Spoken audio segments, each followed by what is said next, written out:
Hey guys, welcome back to the Peter-Patzer rating climb. We're 1265, climbing up the rating ladder on chess.com, and I'm explaining the thought process as I play. I'm going to go ahead and jump into a game. And for this video, I'm going to be attempting to play two openings. The Ponziani for white, which starts with e4, and then the Scandinavian for black. So I have two courses on those coming out. Actually, by the time you watch this video, the Scandinavian course will be out first, and then the Ponziani will be coming at some point after that. And so if you like the openings and you want to learn how to play those in your own games and get a lot of points quickly, check out the links in the description. Unfortunately, we cannot play the Ponziani against c6. And so here I will just play d4, get both pawns in the center, and we'll go into the von Hennig gambit against the Caro-Kann. So we start out with knight c3. Everybody takes this pawn. Yep. And then you go bishop c4. So this is the von Hennig gambit. They play knight f6, which is the best move, and we're going to play f3.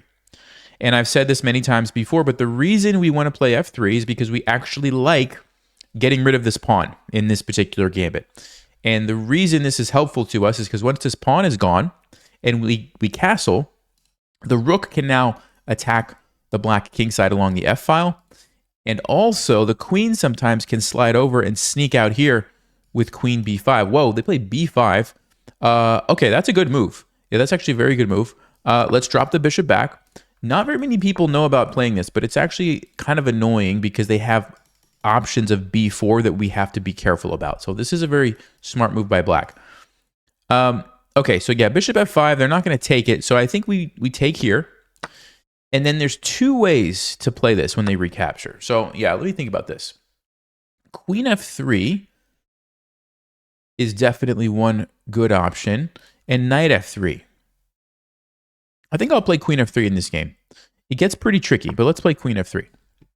So what's the point? Well, we're attacking this, and we're setting a little trap if they take here, and I think they've just fallen for our trap. So when you look at this position, of course, black is expecting us to recapture, then they're going to defend or move their bishop, and the game's going to go on.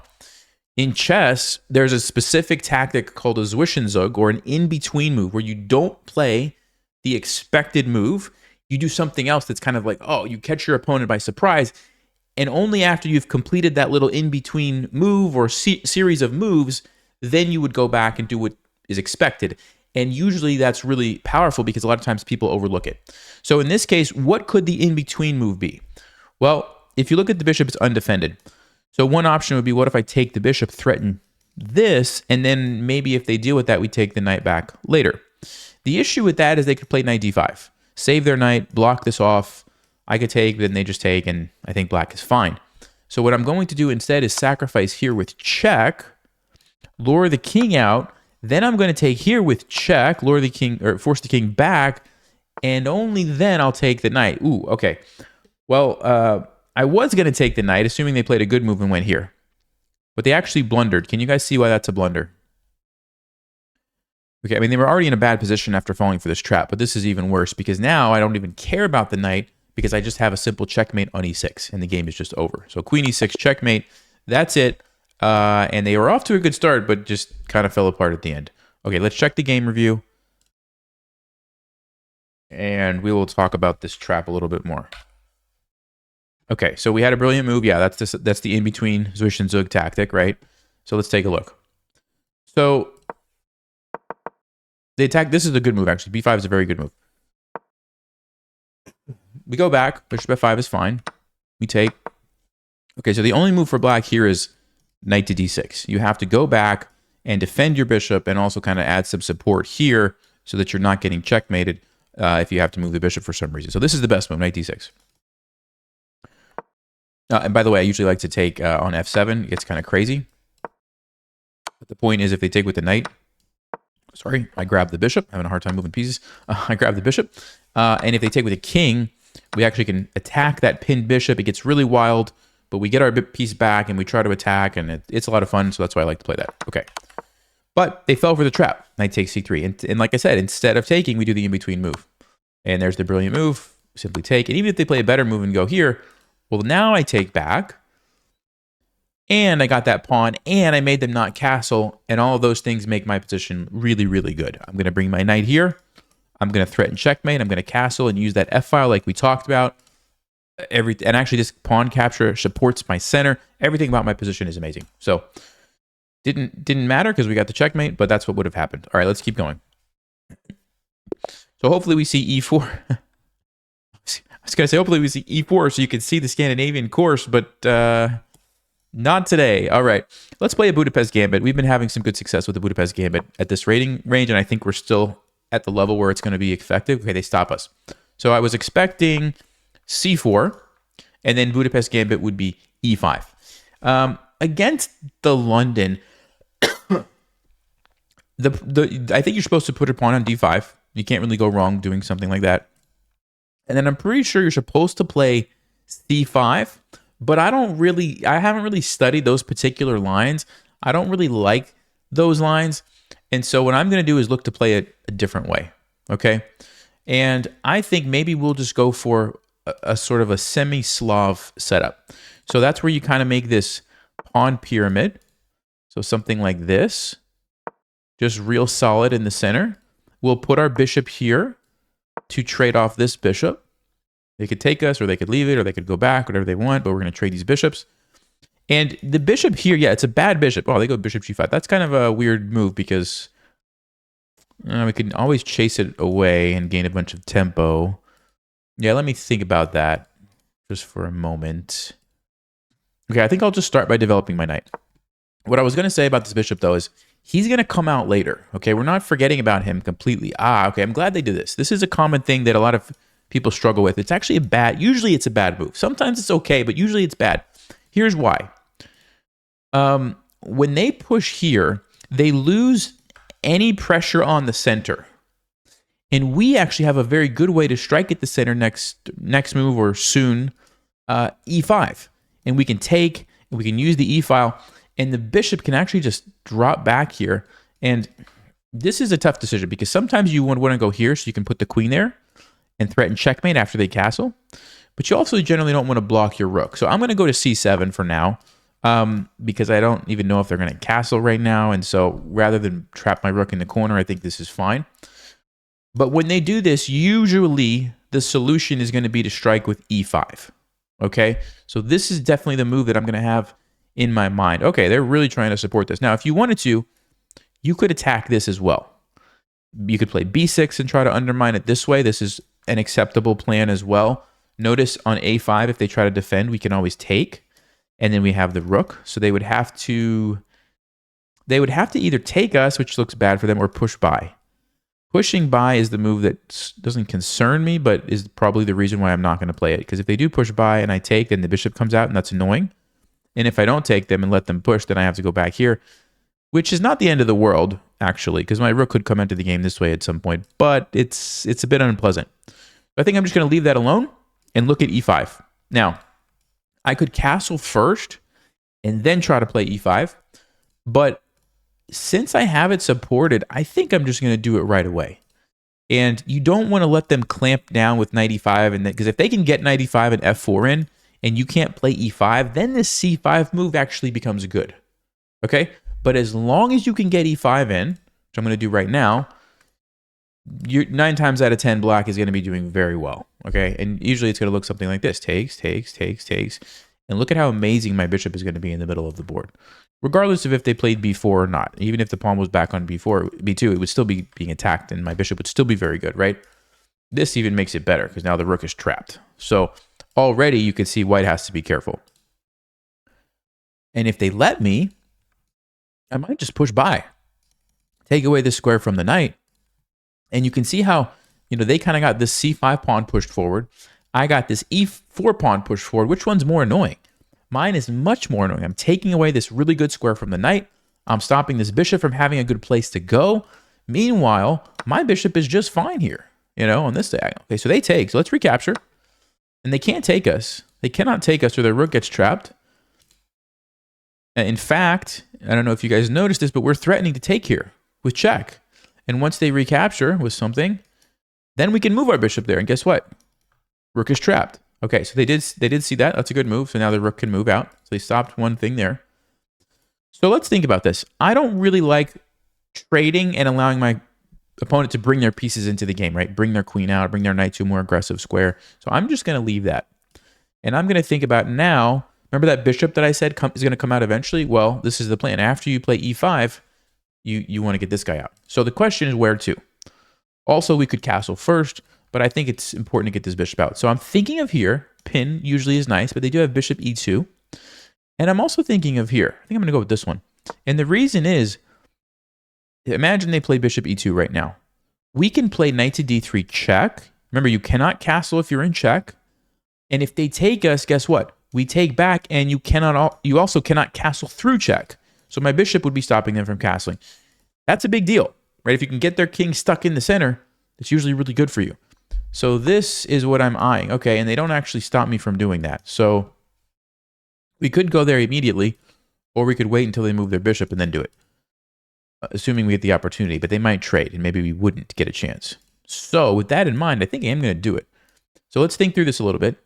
Takes. They cannot castle. Their king is stuck in the middle. They could do something like this and attack my bishop, so I would have to kind of have a plan. But I'm thinking I can just bring my bishop all the way back here. And why do I want to go here? Well, I want to keep the king stuck in the middle. Okay? Now, we may have to be careful about a4, b5 is the only concern in that situation. Because then takes, my bishop's actually trapped. So maybe I can't get away with that. And that's why maybe I should castle first, so that I'm a little bit ready. I'm closer to the attack in the center. Yeah, maybe I'll do that. So it's almost really good, but I'm just, after queen b3, I don't really see how I'm going to maintain this diagonal, and that's what I want. So let's go ahead and castle. But still keeping that idea in mind, because like if, for example, if they play bishop e2, then they've wasted a move completely, then I probably will go for it. Okay, now they go here. So they're forcing the issue with my bishop. You know what might be good? Instead of going with the knight and then having a bishop here, what if I go with the bishop first? And the point is that if you take me, I take with check. And then, I remove castling rights. Guys, this is a big deal. Removing castling rights is huge. So that's why I'm thinking so much about this, right? Because if my king is safe over here, his king is stuck in the middle, and I could get to attack him. That's an ideal situation. Yeah, I might actually do that. So f4 would be the kind of the move we have to be careful about, because if they chase our knight away, we might lose the bishop. But let's just say I go here. So, wow, I cannot draw arrows today. Here. What if I take the bishop and they take my knight? What's happening in that position? We take here.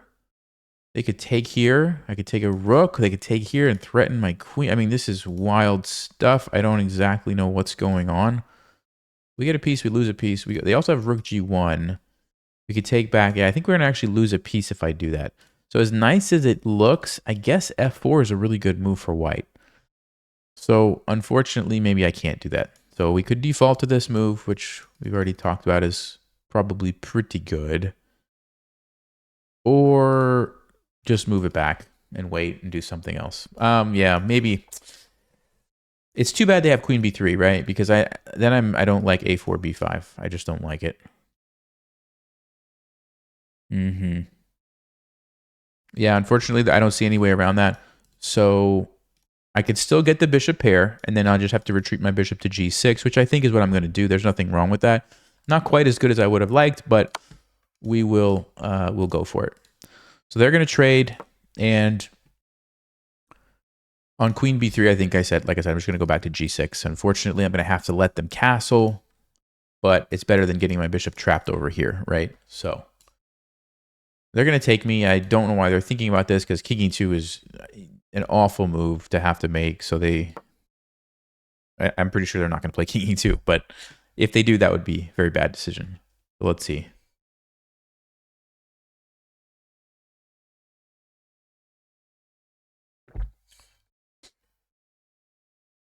But they only have two moves, right? So they do decide to take, and I assume queen b3. Yep. So let's go back with my queen. And they're going to castle. Okay, now, this is a good habit, guys. Whenever you have a queen lined up on a piece, even if there's something in between, you want to look for tactics around that. And I think I see one here. So if you want to pause, now's a good time to pause. All right, hope you noticed that. So here's the tactic. We can actually sack the bishop to lure the king there, jump in with check, unleash my queen, and take the bishop. So I don't think they noticed that. And of course, they don't have to take. They go king h1, but that's also pretty bad. Now the king is exposed along the h file. So however you look at it, I'm going to be happy. But this is a nice one to really just go on the offensive and take advantage of the fact that they moved their knight away, so the bishop's no longer defended. Okay.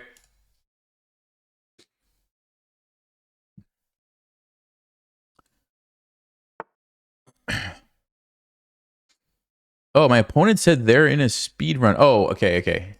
I thought they were saying that like they're doing a speed run, but they just asked me if I'm okay. I think they're just saying like I'm in a speed run video, like I'm playing in one, not like they're doing a speed run.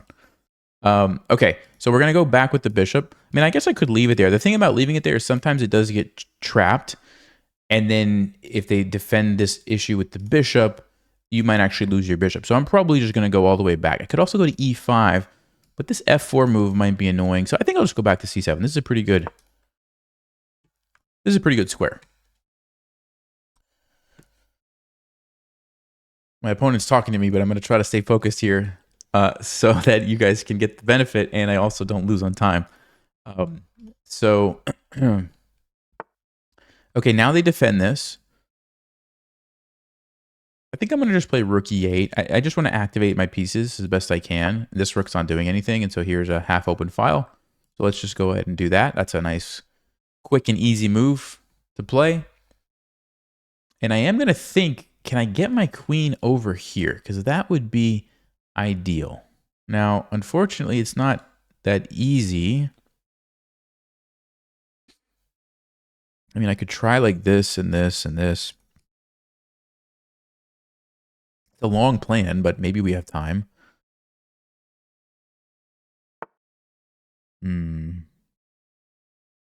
If I go queen d7 and they take, I'd be happy with that because then the g file's open. So I'm not really worried about the doubled pawns. So 1, 2, 3. I guess that's a little bit faster than 1, 2, 3, 4. Okay, let's go queen d7.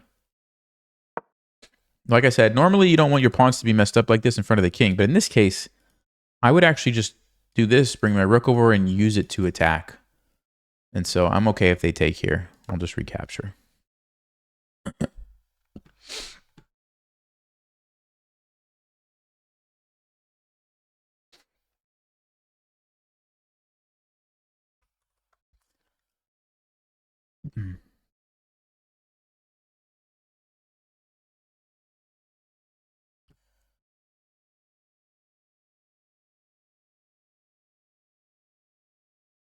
Yeah, they're typing to me. So I think they're not thinking, they're just typing something.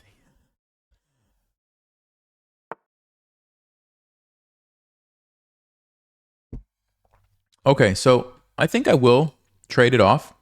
It messes up their pawn structure. It opens up this for my rook. And I am ahead of pawn. And so trading makes sense, I think. I think I'm going to go here. And the reason, well, there's two reasons. Number one, I might just win a pawn. Number two, I'm putting pressure on a piece so they can't move this knight or they lose their knight.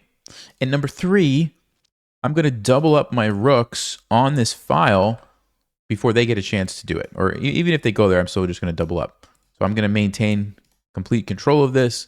Maybe I can even, you know, if the rooks get traded, put the queen behind and keep the battery there. But especially in games where there's only one open file, it's very important that you maintain control of that with your rooks, right? And doubling up the rooks is a way to do it. So like I could have also gone here to double up. But if I can also attack some other stuff, why not do that, right? You have to be careful that your rook doesn't walk into a fork or a pin or a tactic. But in this case, it's white doesn't have much that they can do. Like, because they can't move this knight or they lose this. And then this is under attack. So if they play g3, that just weakens the light squares for my bishop to come and take advantage, right? So you guys see how it's not a good situation. So they go there. So I could take this, but I'm actually just going to prioritize activating the pieces and maintaining control of the e file, right? That's usually a better decision than being greedy for a pawn. Not always. Like, there's nothing wrong with this probably, but this way I maintain control and maybe I'll still take the pawn, right? Or maybe I'll trade this. I don't know. Let's see. Rook e1. We could trade it, but actually this might be a good time to just take it. Make sure that they can't invade. That's important, right? But the rook can't go anywhere. I'll take it. I'll take it. I'll take it. Yeah. So I will go ahead and take the pawn. And maybe I'll just go back next move, right? I get my pawn, go back, trade some more stuff. Because if we go into an endgame, I have 3 against 2 here. I have 4 against 3 here. I'm going to be just fine. So let's go back. Don't let him come down for any shenanigans on the 7th or 8th rank. This is a good way to do it. And in fact, follow-up move here. Remember, I'm constantly maintaining control of this e-file. I'm never giving him a chance to take this away from me, right? I'm the one who's keeping the most power here. Again, maintain control. The worst case scenario is I just trade and nobody has control of the file, right? But I never give it up and let them take it over. That's important. Now, if there's multiple open files, sometimes you can give up one and go for the other one. But in a game like this is the only open file. Like, this is okay. I think I might see a tactic here.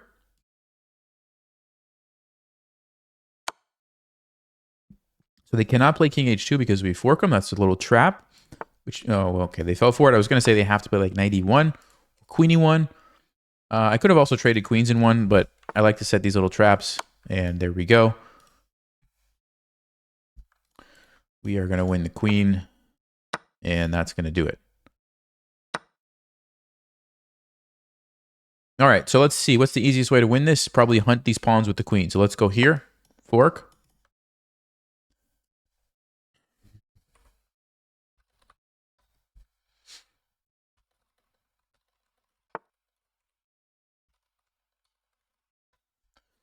All right, so he defends that one. Let's go ahead and take this one. Probably just gobble these up, push a pawn down, get another queen, something like that. Should be the easiest.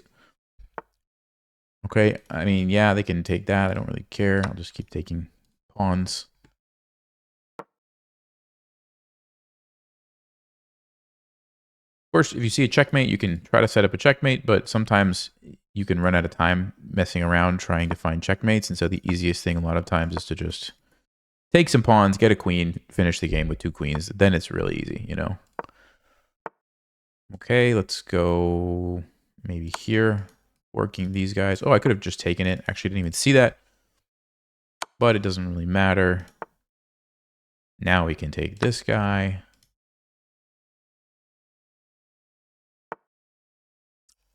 Okay, like I said, let's get the other queen.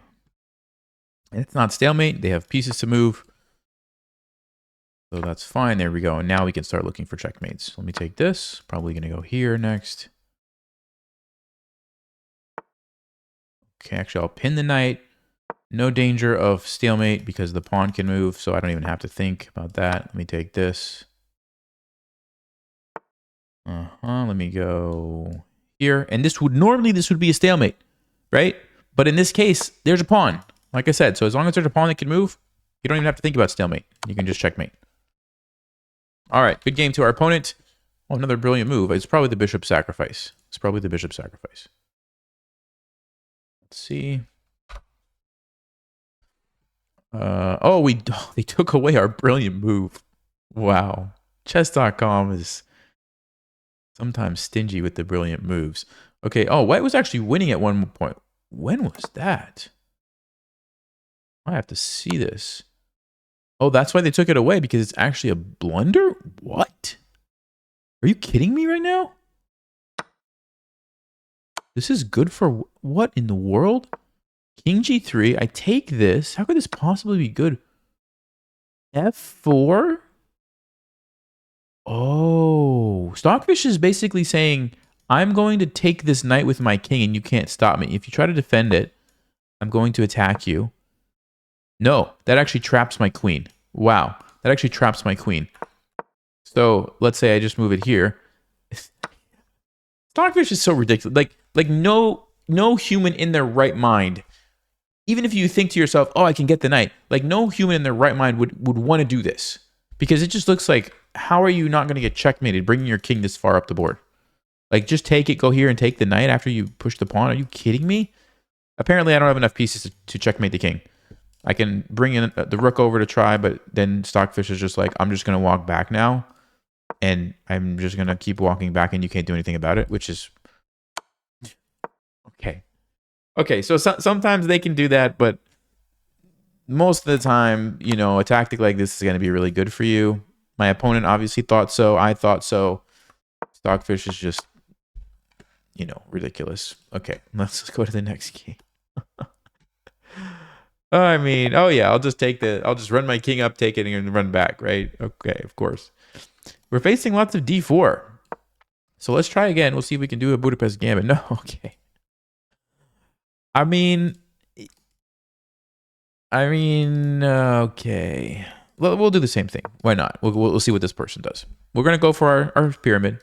I want to give you guys stuff that you can play in your games, right? So I'm going to just do it again so you get some reps here. Put the pawn here, right? Just real simple. Going to bring my bishop here. Trade these guys off. 95 is probably the most annoying move. Okay, they're not going to do it. Okay, and I want to look to play e5, so I'm going to go knight to d7. Now, obviously, there's two pieces right now, and so I'm going to need to use the queen.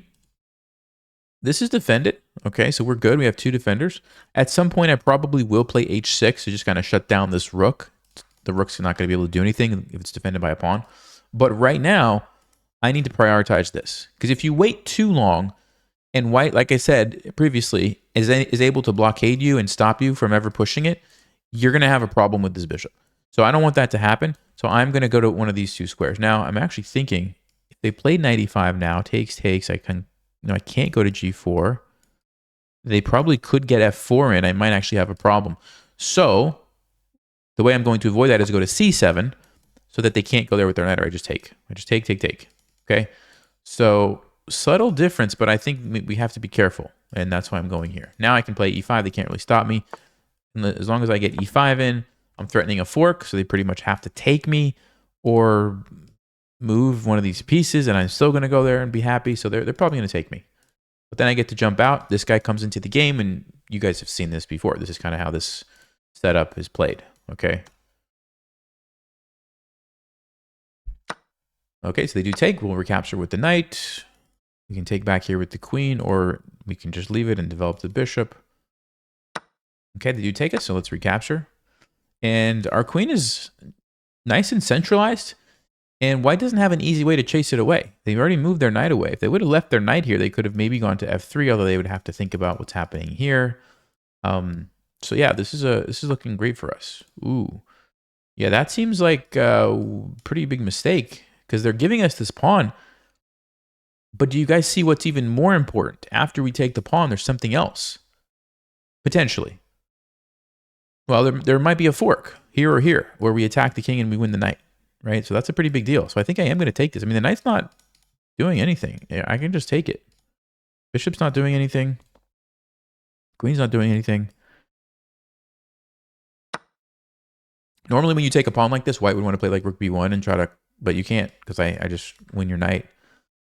So they pretty much have to castle to get away from this, I think. And then it's going to give me time to chase the knight anyway. I'm just going to be a clear pawn up, and I can start developing and castling and whatever I want to do. So yeah, I think white kind of messed up here. They're probably going to have to castle now. Let's see if they do it.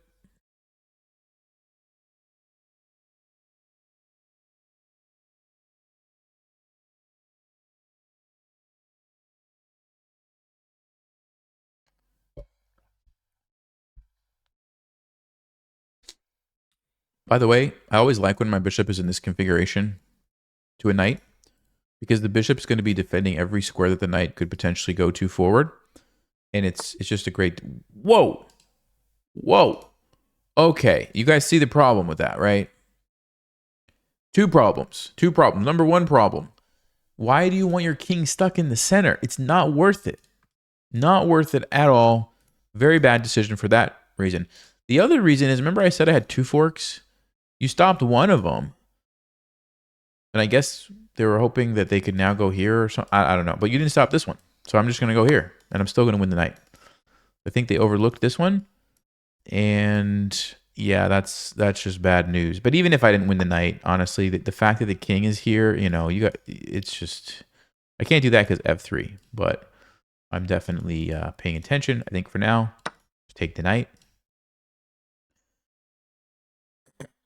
Yeah, this might actually be here. F3 castles. We sack the bishop, then we play rook e8, and we checkmate because we have the knight coming in. Yeah, that's probably what I'm going to do if I get it get a chance. Bishop g4. Okay, they play it right away. And I could still go there. Let them take it. I take with a knight. They do have queen d2 to defend, though. Okay, maybe I'll just castle. Of course, you got to pay attention to this if you're going to castle over here, but my knight's doing a great job. And I really want a rook to be able to come here, and so that's why I'm castling. Okay, yeah, they want to push my knight away, but they don't have time. So I'm going to go here and threaten this. This is a bigger threat than that is, and so they have to stop and deal with this. So they're probably going to play queen d2.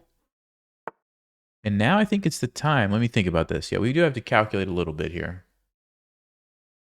Okay, well, we have a couple of option number one. We could play h6 to try to stop this and relieve some pressure on h7. But you always want to calculate these forcing moves first to see if they work.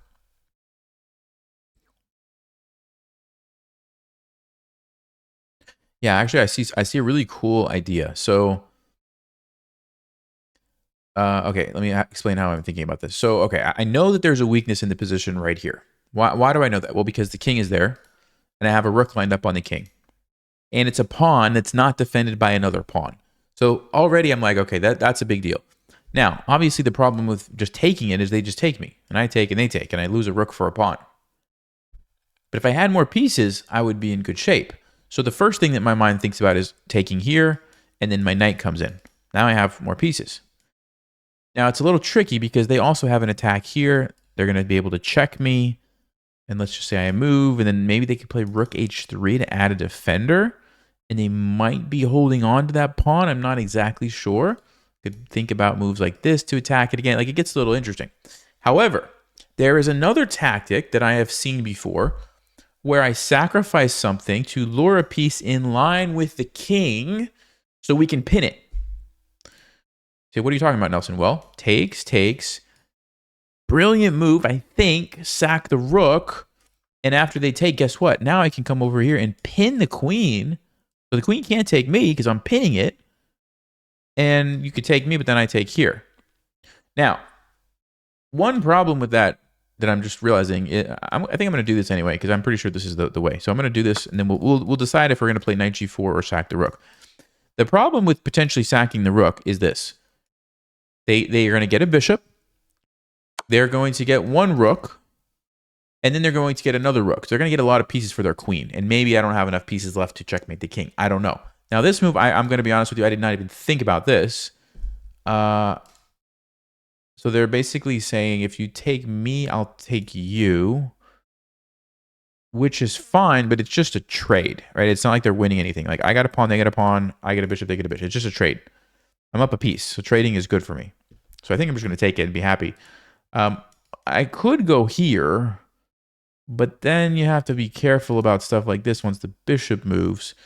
So as far as I can tell, I think we can just take it, and that's fine. And remember, I'm still up the piece from the fork that I got earlier. So trading is okay with me. Wow, what is happening?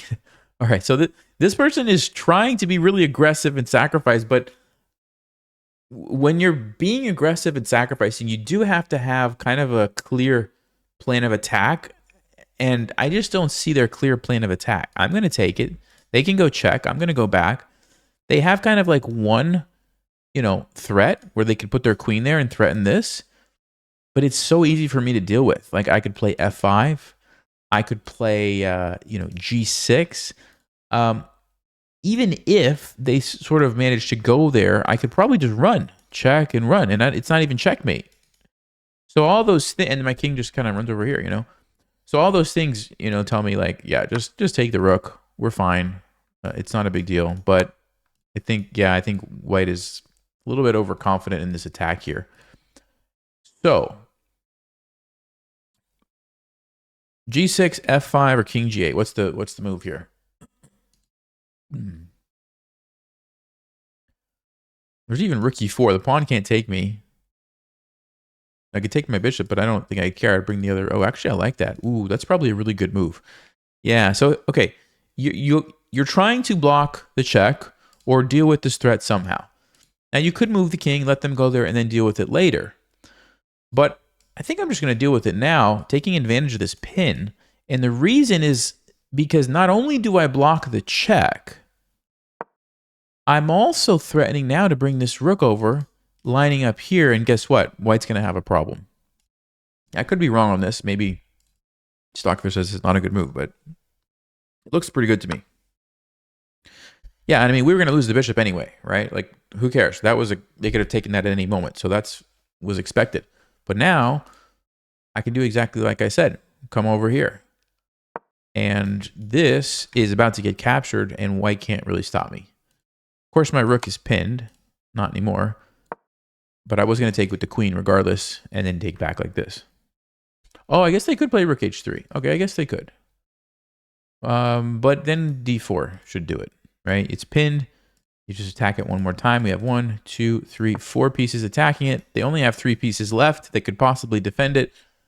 And so d4 should do the trick. Of course, if you really wanted to play an endgame, you could just sack a rook and just force a trade, you know, and you would have 4 against 2, and you could win that endgame. But why should we do that when we have an extra rook? Like, the simple and the best thing is to just go here and then take it with the rook, right? I guess there's one situation. If they play something like king f2, we take, and they come here and check us. I mean, maybe they're check. We could still run. So, I mean, I don't even see that as a risk for us in this position.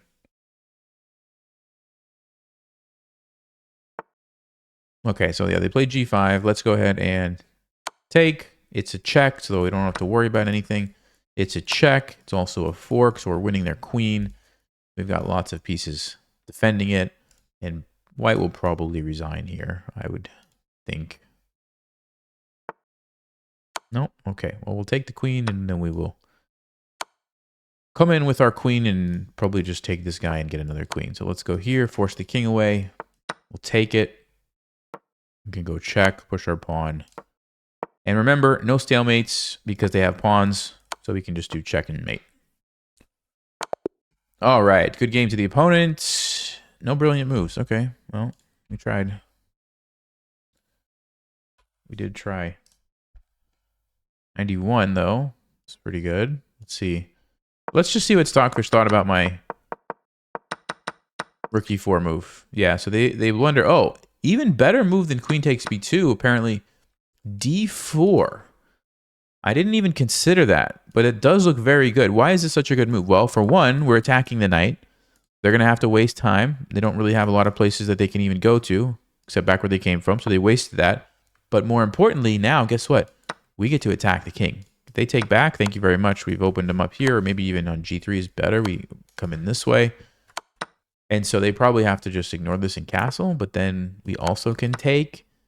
And their king is very weak now. Look at this knight coming in, and yeah, it's just... That was a nice move. I didn't see that. d4. Very, very good move. Okay, I took here. Yeah, big, big mistake. Allowed me to do the fork, get the knight. And let's see. Okay, bishop takes g4 was pretty good. And I'm curious about rook e4. Yeah, Stockfish likes rook e4. It does. It was a toss-up between king g8 and rook e4, but it does like rook e4. Yep, d4, best move. Yeah, okay. All right, let's go to the next one. 1288. So let's play e4, see if we can get an e5 here to play the Ponziani. All right. This is a good sign. Let's see, knight c6. All right, very good, very good. So Ponziani is really dangerous at this rating level. And in the course, I show you a lot of these cool, tricky lines. Okay, yeah, d6, super passive move. It's not really a good move. Like, some people play it. They're supposed to be a little more aggressive here with knight f6 or d5, but against d6, just play d4. You don't really have to overthink this one. It doesn't cause us a lot of problems. It's not a bad move. Like, there's nothing wrong with it, but it's just like real passive and, you know. Okay. Whenever I see bishop g4, I always think to myself, you know, do I want to go bishop c4 and maybe threaten a tactic? Because there are some really interesting tactics where you can sacrifice your queen and come in for a checkmate. In the Ponziani, I don't think they're as good. Because a lot of those tactics, it's nice to have your knight on c3. Obviously, we can't do that. And so I think what I'm going to do here is just go to b5. And you will notice that I am threatening to push this pawn forward and attack this knight.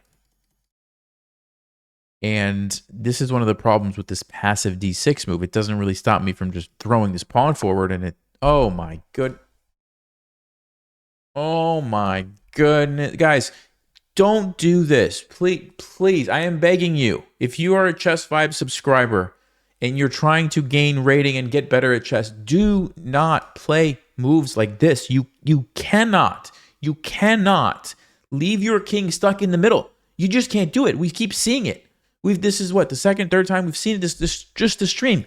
It's always going to be a bad decision. Not always. It's like 99 out of 10 times it's a bad decision. Every once in a while, Stockfish like, yeah, move your king, but oh my, I just feel so bad for our opponent that they don't know this, All right.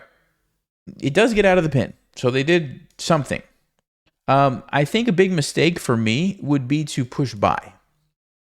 Because as soon as I push by, I lock up the center. Now the pawns are stuck. When there's a king there that you want to attack, you don't want the pawns to be stuck. Okay? So, what are my options? Well, option number one, maybe something like bishop g5 check. Of course, they can play f6 or knight f6 and probably be fine. I'm thinking about b3 because if I can get my bishop here, I'm also thinking maybe just castle and I want to play f4 after I move this knight at some point and attack this way. The nice thing is, here's why this is so nice for us, okay? We don't have to rush. The king is going to be there for the next 5-10 moves, Like, it would literally take them, like, let's just think about this. 1, 2, 3, 4, 5, like maybe 4 or 5 moves of me not doing anything. So go ahead, take 5 moves, for them to, like, get their king to a safe place on the board. I mean, even if it's over there, I don't even know if that's safe, because then I take and now I attack it this way. So, like, this way, you got 1, 2, 3, move your rook over, move your king back, 4, 5, like 5 or 6 moves. Long term, it's just going to be there. We just know it's going to be there. So I don't have to panic. I'm just going to castle. Like, I'm just going to be calm. The only thing I don't want to do, like I already said, is totally lock up the center, because then it gets hard to attack, right? I want to leave the tension. Leave the tension here. Because if they take me, well, fine. I take back. You've kind of opened it up yourself. Otherwise, I'm going to take at the right moment. I don't want to do it right now because I don't want to have to worry about trading queens, right? That's the other principle. When you're attacking somebody's king, do not trade queens, because you can't checkmate them as easily. Okay, so here I'm thinking we're just going to take this knight. Here's why. Here's why. This is really important. Okay, so listen carefully. When you are trying to attack someone's king, every move counts. And the faster you can do it, the better. Now, I know I just said we don't have to rush. We have some time. But still, like we saw, if they had like 4 moves in a row, they could get their king to safety. So we still want to kind of keep up the tempo. If I move back, now the ball is in black's court. They get to do a developing move or a move that helps their king get to safety or whatever, right? If I take, however, they don't have time to do that. They have to take back my bishop, which they just did. Guess what? Now the ball is back in my court, and I get to do whatever I want. Keep the pressure up, right?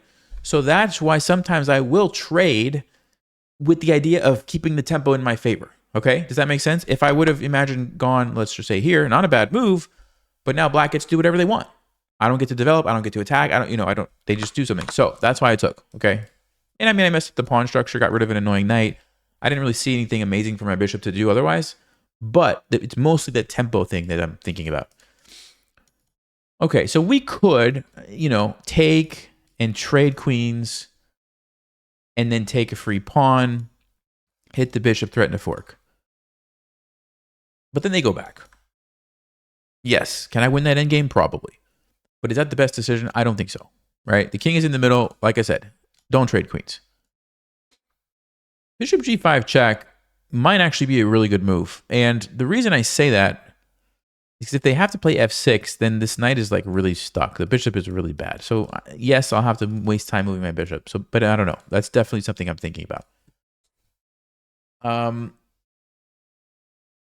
What I really, really, really want to do is play f4, because that's going to be the best way, it looks like, for me to just bust open the f file, get the king. So the problem is the knight is in the way. The knight is in the way. So how do we do that? I mean, I can try to play h3, g4. The bishop would be back here. Then to move my knight and then play f4, which is reasonable. Of course, if they take me, I just take with the queen. Okay, let's do it. So normally I don't like to chase bishops around like this, but in this case, it's kind of stopping me from doing my main plan. I really want to play f4, which means I really need to move the knight, but I can't move the knight because it's pinned. Therefore, I'm going to do something a little crazy because now my knight is not pinned. Guess what? I can go checkmate this king. Okay? So I think I'm going to go here. Let's see. Knight g5 also might make sense. Maybe not even knight h2. Am I worried about this? Absolutely not. Like, if you want to take my pawn, please. By all means, please. Take the pawn.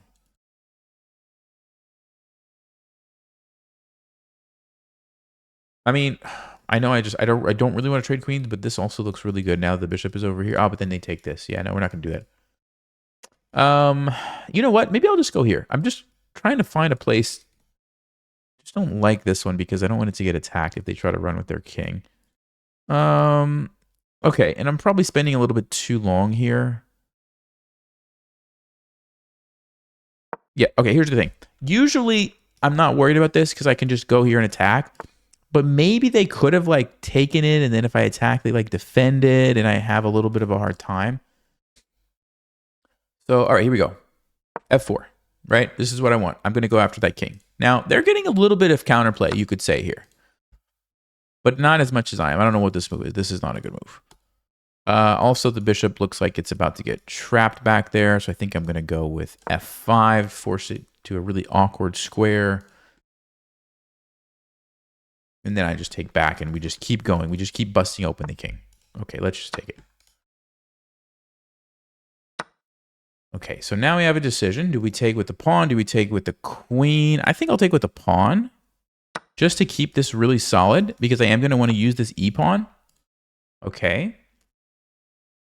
Maybe they're going to try to run with the... I'm not exactly sure. Let's push. Let's try to get to the king. I think this is the way. Okay, they take, we don't have to take it, but I think I will because then we completely open up the D file, which I do like. So let's go ahead. Let's take it. Yeah, they're trying to run, but the problem is even that is not super safe, right? So let's think about how we can best get our pieces over there. I like knight c4 check. I like knight c4 check. Knight e4 also, but no, I think knight c4, you defend your pawn here. You're thinking about knight a5 if the king does try to run over here, which it's trying to. So I'm planning ahead a little bit. Yeah, now we have to get more pieces. The question is, do we bring the knight? Do we bring the queen? Do we bring the bishop?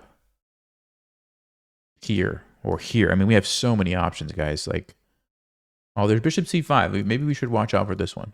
It's kind of annoying. Okay, so maybe because of that, I will go to e3. So you guys see how I did that? I'm just thinking about what is black most likely to try to do. The knight... I mean, I guess you could go there, but it doesn't really do much. Probably the bishop, so I stopped that. Okay, they're going here. Let's play knight c3. Again, what are they trying to do? I'm going to stop it. I'm also going to develop a piece. I am picking up the pace because I was talking for so long. I'm kind of low on time. But should I trade queens? No. Okay, no, right? Ooh, we might even have a cool move. Sacking the knight to just get the pawn there. Yeah, we don't need to get fancy. I think right now, we just bring the queen over here. Bring it over here. This is where the king is. And now I'm getting ready to use my rook. Notice how I'm trying to get more and more and more pieces. And I'm also kind of paying attention to what is black most likely to do. Let me see if I can stop them. If you can do both of those things at the same time, that's when you know you're in good shape. So yeah, we just got to get the rook on d1. Ooh. Rook on d1. Yeah, he has to lose his queen now. I mean, obviously that's not good, and we can just go with another rook. Okay, so how do we finish off the game, right? A lot of times in these situations, you need to do some kind of a sacrifice. Not always, but a lot of times you do, and I think that's what I'm going to do here. So I'm going to jump in. It is a sacrifice, but why? Why am I doing this? Well, because once they take me, I take back, and I'm going to take their knight, okay, unless they move it. But once the knight moves, guess what? Or if I take it, either way, this pawn is now no longer defended and the king is completely exposed. My queen comes in and we can finish off the game. But I couldn't do that without some kind of a sacrifice here, right? Yeah, okay, fine. We take it. Again, I'm able to come in. I have lots of threats now. And notice how by sacrificing that knight, it ended up leading to a trade. and it obliterated all the pieces in front of the king, and now the game is over. We just come in with the rook, the queen. There's going to be a checkmate really soon. Not really soon. I already see checkmate. Yeah, here, take with the queen. If they would have gone here, we could have also done this, but I think just check with the bishop would force the king there first, and now this is just a forced checkmate. Or this, whatever you like better. I'll do this one. Okay, so that was a really good example of how to attack when someone like moves their king up. You cannot do that, and if someone plays that against you, that's what you want to do. Just attack the king. Now, I was probably thinking a little bit too much, but that's because I was trying to explain a bunch of things. Yeah, okay. Let's just see how bad that move was. Let's see how bad the king move was. So right now, okay, it's a small advantage for white, but not a ton. And if they play like just a normal, decent move, take the pawn, develop the knight, attack me, just something simple. Okay, small advantage. As soon as they play this, it's a pretty big deal. Like, it's a pretty big jump. Almost 2+2 now, right? Yeah. And Stockfish does say, like, okay, just take, trade the queens, and take the free pawn. And, if you like playing endgames, nothing wrong with that. That's totally fine. But for me personally, I prefer to keep the queens on the board and try to, like, attack like we ended up doing in the game. I think that's the way to go. And let's just see. Yeah, this is the best move. This is the best move according to Stockfish. Even though it's like, why am I giving up my knight? Well, like I said, sometimes you have to sacrifice to just bust everything open. And the way you want to think about it is, where is the big weakness? Okay, it's the king, obviously, but this is temporarily defended. This is defended by the knight. If I get that knight to move, okay, knight to d6 check. And then the pawn forces the knight, and it also gets rid of a pawn in front of the king, and all these little things come together, and now you just have a winning position. That's how you want to think about it. All right, guys, let's see. Should I play one more game? We did get a Ponziani.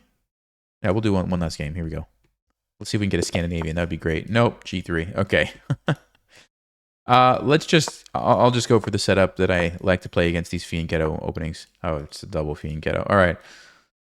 I like to go with this knight out first. I like to put the bishop on e6. I like to play f6. So this is kind of a really good setup you can do. I like to go queen d7. And yeah, I like to come down here and trade off this bishop. And I'm actually going to do it right away. And the reason is, when they fianchetto like this and you trade off the bishop, it's weak around these squares. Now, here's a little trick you can do. Instead of taking right away, we can leave it for just a bit and play h5. And what's nice about this is we're going to attack them, okay? But a lot of times they can slow you down by playing h4 in some cases. Here they can't. We've got that blockaded with our bishop. They cannot play h4 to slow us down, which means I can just go right on ahead. Now, I have to make a decision. Do I want to push by here, keep the center locked up? Normally, I would say yes. But in this case, he's got his knight position to go to f4, which is a little bit annoying. Although I say that, I do have g5 to chase it away. So we could just trade and chase it. I think we're okay. So I am going to keep the center closed. This is a good tip. When you're trying to attack on a flank, you generally want to keep the center closed. Okay? All right, so yeah, let's trade this. Of course, this is under attack twice now. So now is the time. We can't leave it sit there any longer. We need to take. And I want to play g5. Now, I'm just noticing that the queen is there. Am I actually going to lose this or not? Let's see. We have a sneaky move, though. Queen h7. If they tried... Oh, they can't move. They're trapped. So they'd have to play g4. Then we could play f5. Let's say h3.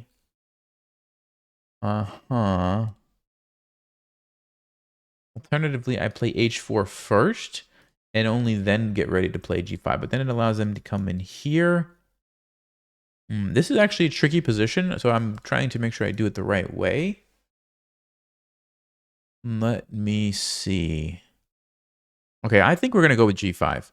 I think we're going to go with g5. Yes, we might lose this pawn, but I'm... Oh, I didn't actually think about that. I didn't actually think about that. No, I don't think it's a big deal. I think we just attack it. I forgot about that one, to be honest with you. Yeah, but it's not a big deal. Oh, so here's what we're going to do. We're going to attack the knight. They're going to take our bishop. Fine. I'm going to take back, and I'm going to say, my bishop wasn't doing anything anyway. And now your knight's gone, and guess what? I've got a big attack going. So I'm happy with that. So let's see. How do we keep the attack going? H4. Why? We want to open up the H file, get the rook, get the queen, and checkmate this king. Right? That's the plan. This is very straightforward. Like you can do this against pretty much any fianchetto type opening. Set up your pawns like I showed you. Put the bishop on E6. Put the pawn here. This pawn is very nice because it supports G5 at some point when you need it. And then you go here, you trade off the bishop, and then you try to push Harry, open up the H file, checkmate them. Okay, that's it. All right, I don't think we worry about that because why? Well, if we take, they get to bring another piece closer to their king and help defend their king. We don't want to let them defend their king, so just leave it. Take here. This is our plan. Stick to the plan. Don't get sidetracked by, I don't know, whatever that is. Just keep going with the plan. Here we go. This is what you want. You want to get your queen with the rook, and it flushes the king over. That's the only way. If they try to stay here, they're going to get checkmated immediately. Let's see. Do we still have a checkmate? Probably.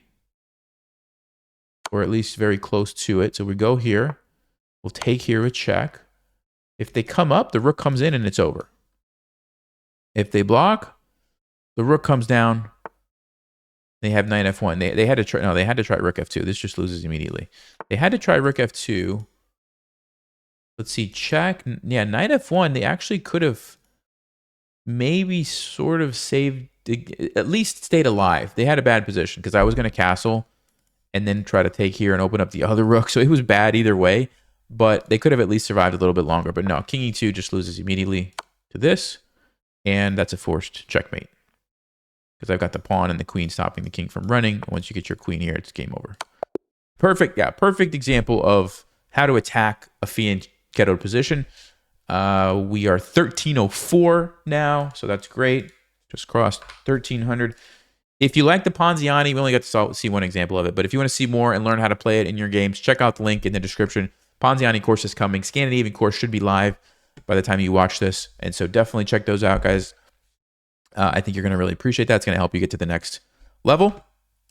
Check the game review really quickly, but yeah, okay, so fine. I don't think we need to spend time looking at that. But yeah, thank you guys. And I will see you next time. Stay sharp. Play smart. Take care.